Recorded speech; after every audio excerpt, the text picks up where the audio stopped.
What up guys? So yung topic natin for today ay itong bagong ilalabas ng Mitsubishi na kung tawagin ay Revenge of NB350.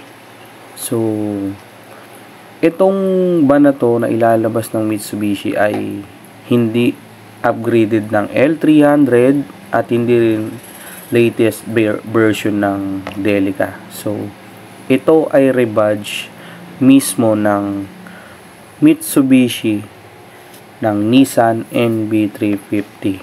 So, yung ba na to ay ilalabas this coming 2025 first quarter as per dun sa news na lumabas sa Mitsubishi.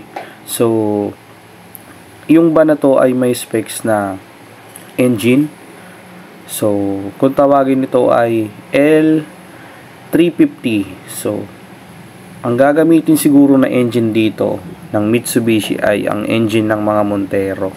So, yung engine pala ng Montero ay 4N15 na merong inilabas siya noong 2015 isinalpak sa Montero Sport at merong 2,442 cc. So, fuel system, common rail, and power output, horsepower 154 to 181. Yung torque niya, output, is 380 to 430. So, yung black niya ay aluminum. And then, black head ay aluminum 16 valve. So, kung ito yung isasalpak, no, ay malakas talaga to. Kasi, Euro 5 na rin. Tapos, yung fuel consumption naman ito ay 8.7, no? Halong highway, tsaka city driving. So, yan. Sana ito yung isalpak or yung mismong mga makina na mga pang truck talaga nila para at least malakas, no?